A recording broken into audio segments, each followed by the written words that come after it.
Hello student, कैसे हैं आप। नेक्सस एजुकेशन पॉइंट में आपका स्वागत है। हम हाजिर हैं आज एक नई वीडियो के साथ। आज हम बात करेंगे MPS 003 इग्नू यूनिवर्सिटी। टॉपिक है क्षेत्रवाद भारतीय एकता के लिए खतरा है। तो बच्चों, भारतीय राजनीतिक व्यवस्था में क्षेत्रवाद की भूमिका या क्षेत्रवाद की प्रकृति के बारे में बताएंगे। आपका कोई भी क्षेत्रवाद का क्वेश्चन आता है उसका आंसर ये बनेगा। हमने मास्टर आंसर तैयार किया है। चलिए देखते हैं क्षेत्रवाद भारतीय एकता के लिए क्या क्यों खतरा है।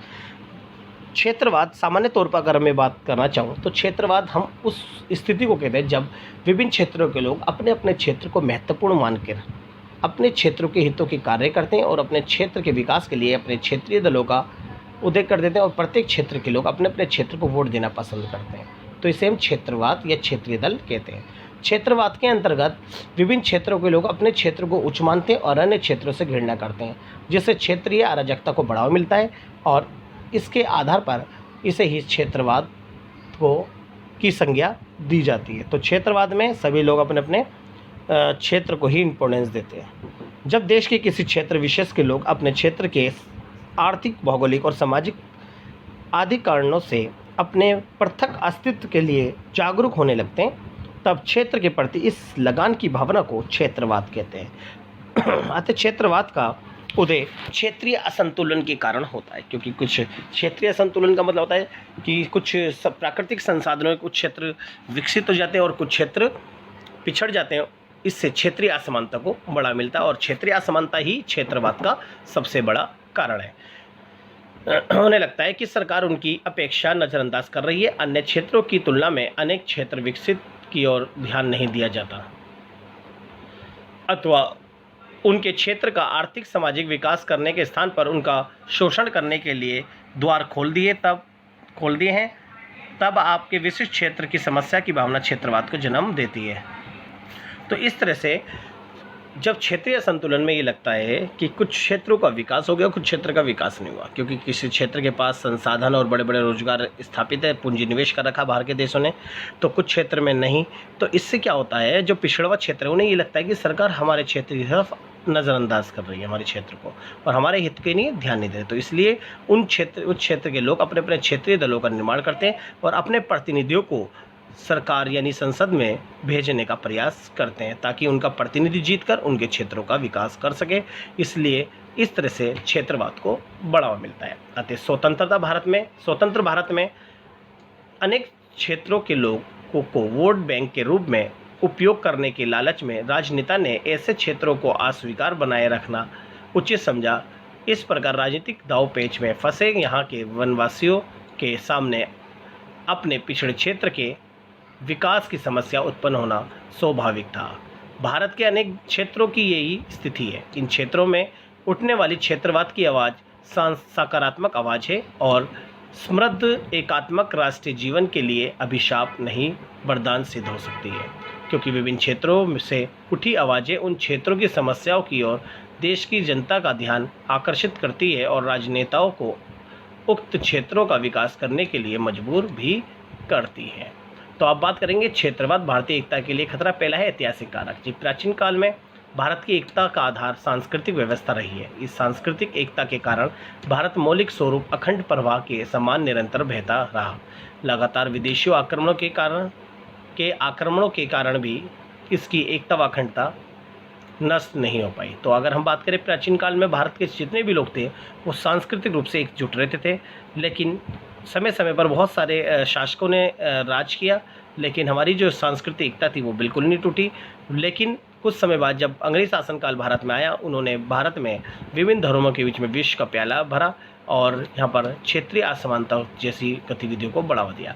प्राचीन काल में विभिन्न क्षेत्रों में स्थापित राजनीतिक सत्ताओं ने स्थानीय स्वाभिमान को जगाया था। इसके कारण भी क्षेत्रीयता की भावना बलबलाती थी।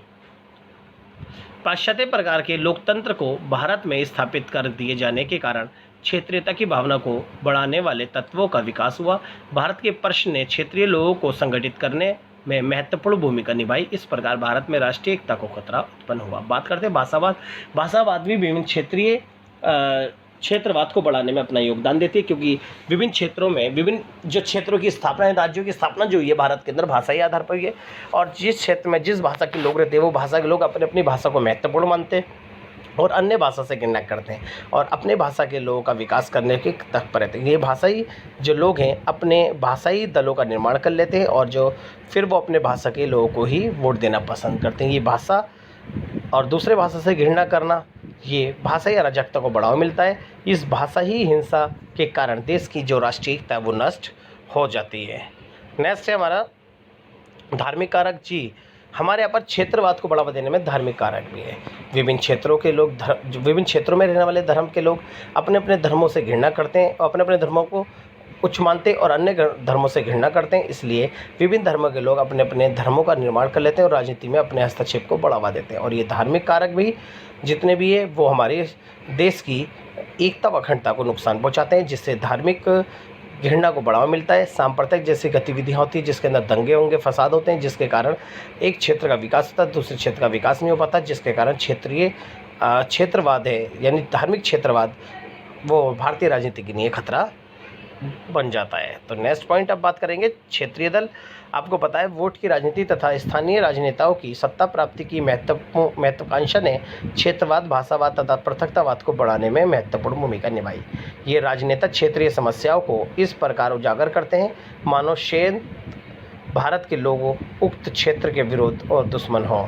ये भावना क्षेत्रीय भक्ति को जन्म देती है। तो क्षेत्रवाद के लोग अपने अपने क्षेत्र को महत्वपूर्ण मानते हैं। क्षेत्र का विकास बाधित होने के कारण ही अपने क्षेत्रीय दलों का निर्माण करते हैं। जिस क्षेत्र का व्यक्ति जिस क्षेत्र से जीत के आता है वो अपने क्षेत्र से ज़्यादा विकास करता है और अन्य क्षेत्रों का विकास कम करता है, जिसके कारण इन क्षेत्रीय दलों के कारण भी समाज में जो राष्ट्र की एकता है वो उसको खतरा उत्पन्न होता है। बात करते हैं भौगोलिक कारक।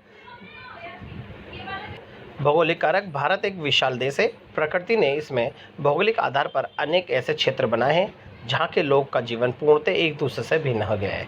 उनकी सामाजिक और आर्थिक आवश्यकता अन्य क्षेत्रों से पूरी तरह भिन्न है, क्योंकि भारत जो है उच्चावच के आधार पर अगर हम बात करें भू-आकृति के आधार पर पहाड़ है, मैदान है, पठार है, द्वीप है, रेगिस्तान है, सभी जो है प्राकृतिक संसाधनों से आसमान है।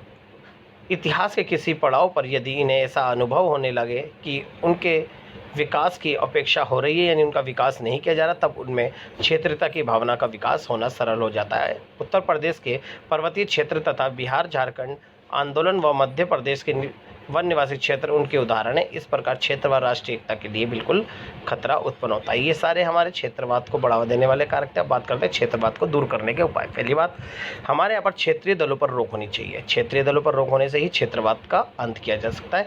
प्रत्येक क्षेत्रों की समस्या को दूर करना चाहिए ताकि प्रत्येक क्षेत्र के समस्या का समाधान हो जाए और वो संतुष्ट हो जाए और वो क्षेत्र आधार पर विकास करने लगे। फिर केंद्र व राज्य सरकारों के बीच पारस्परिक संबंध को बढ़ाना चाहिए ताकि क्षेत्रीय असमानता जैसी गतिविधियों को खत्म किया जा सके। नेक्स्ट, आदिवासियों के उत्थान के लिए सक्रिय कदम उठाना चाहिए। विकासात्मक कार्य करने चाहिए ताकि लोगों का विकास हो सके। प्रत्येक क्षेत्र के लोगों को संसद में भागीदारी बनानी चाहिए ताकि सभी लोग संसद में जाकर सभी अपने अपने क्षेत्रों का विकास करें, जिससे समाज में क्षेत्रीय असमानता का खात्मा हो सके। तो ये हमारा क्षेत्रवाद था जो राजनीतिक एकता के लिए खतरा था। इसे आप बहुत अच्छे से कर लीजिएगा। अगर आप हमारे चैनल पर नए हैं तो हमारे चैनल को सब्सक्राइब करें, लाइक कमेंट शेयर करना ना भूलें।